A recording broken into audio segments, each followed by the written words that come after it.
waaw na bëri rek. na poche bi fees.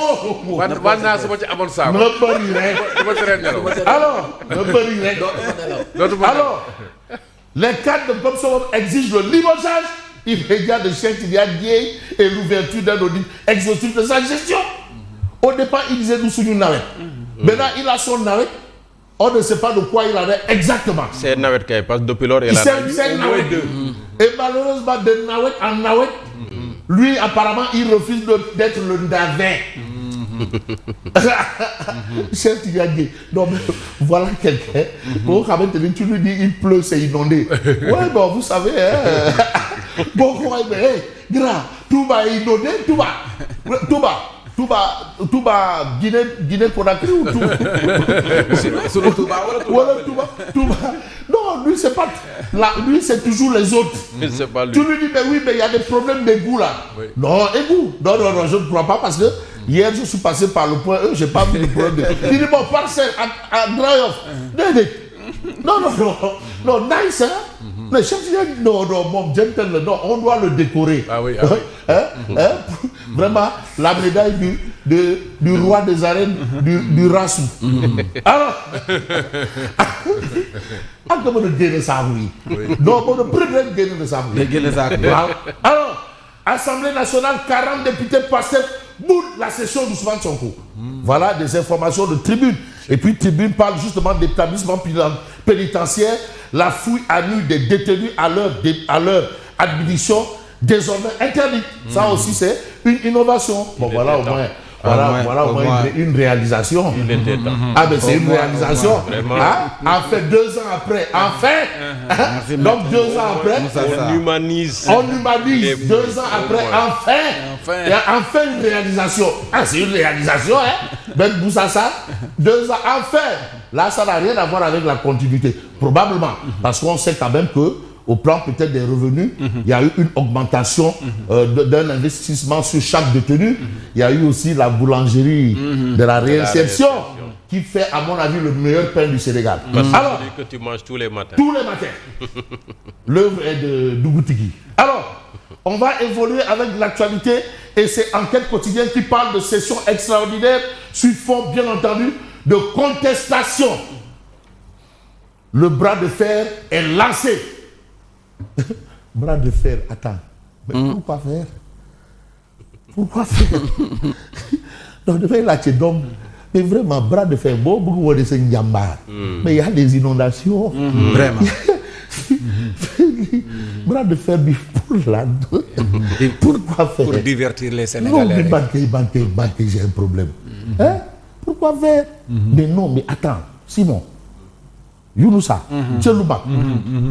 Mais Mambaye, mais vous avez 130 députés qui ne peuvent pas te rédiger une loi. 130 Mais attends, 130 Adossé à 4000 cadres. 4000 cadres 4000 cadres. Mais comment? Mais tu t'imagines? Non, il faut voir. Vous savez, certains vous diront que parfois le peuple se trompe. Quand j'ai vu l'histoire de Cheikhou Chadifou, Oui. il y a encore un autre fait que beaucoup oublient. Mais regardez cette vague humaine pour Cheikhou Chadifou. Oui. Et après? Il y a quelqu'un qui le disait à propos de Hitler.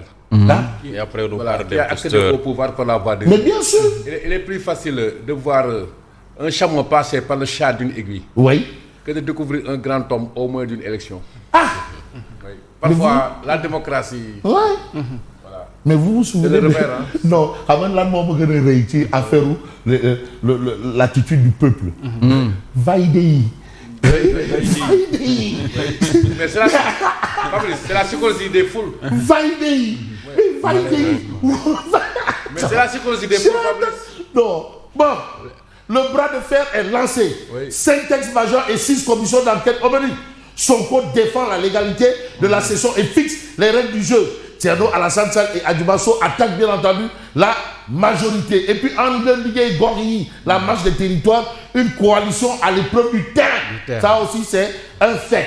Mais ce qu'on va faire ce matin, c'est peut-être de parler du quotidien. Le quotidien. Entrer en service de l'hôpital de Tivaouane. C'est-à-dire, Machallah. Entrer en service de l'hôpital de Tivaouane, l'État dans ses contradictions. Ndeketeyo, le Sénégal poursuit sa collaboration avec la société Ellipse Project. Les avocats de Madiambal exigent un non-lieu pour leurs clients et ses sociétés et ses proches dans le dossier. Parce que la société là, c'est une société qui collabore avec Madiambal.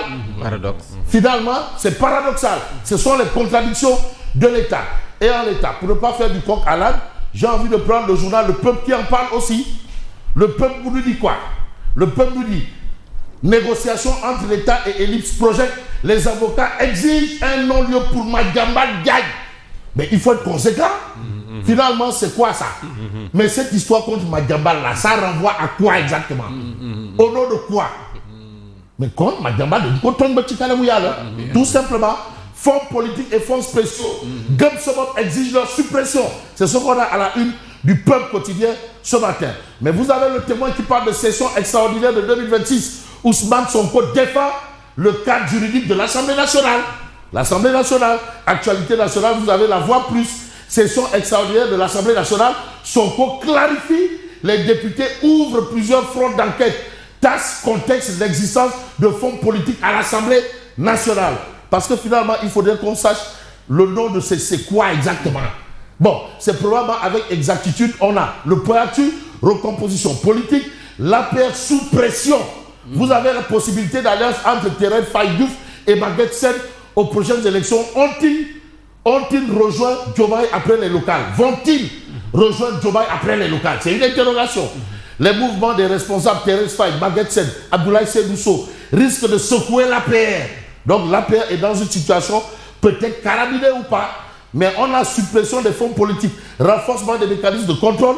Les cadres de Gumsobot font feu de tout bois. Ça, c'est ce que nous dit bien entendu le point actu. Affaire Ellipse Project. Le collectif des avocats de Madiambal dénonce 2 poids, 2 mesures. Donc, c'est-à-dire, c'est une cabale. C'est une cabale.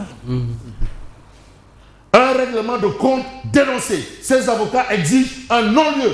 Et c'est peut-être le lieu. Bien entendu, pour quel journal? Pour le journal. J'ai envie de prendre un journal qui nous fait un peu le point de l'actualité du moment. Mais avant, oui, on va peut-être prendre Direct News. Hôpital Seydi Hadj Malick Sy. Le président Diomaye Faye dicte le tempo. Les ministres Déthié Fall et Dr Ibrahima Sy tiennent les délais. Pour Dr Ibrahima Sy, voilà. Mais le problème dans tout ça, c'est encore Cheikh Tidiane Dièye. Encore lui. Non, Cheikh Tidiane, comme tape. Ça pour là. Non. Rassuré. Rassuré. Abdimouna prip, il sort. Dès lors, avance. Hein? Alors, Parcelles Assainies, la hantise des inondations refait surface.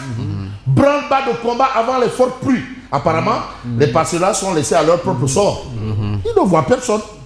Des familles prennent déjà leurs précautions en vidant les fosses septiques, curant les caniveaux et renforçant les entrées des maisons. Mais où est Cheikh Tidiane Dièye? C'est ça le travail, c'est de l'assainissement. Ça relève de l'État. ONAS. À l'intersection des unités 15, 16 et 19 en direction de HLM Grand Médine, les riverains savent déjà ce qui les attend. Cher Diop, à l'unité 19 de déclarer depuis des années, rien ne change, notre quartier est inondé.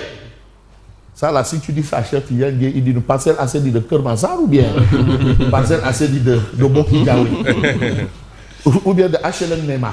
Pas de parcelle. Bon, de toutes les façons, Birbango, Cheikh Tidiane Dièye Ongo. Mais pour ne pas dire Mungo, il faut voir Walf Quotidien, ouverture de la session extraordinaire, grosse polémique bien entendu à l'Assemblée nationale. Mais à l'Assemblée nationale, on a Odia.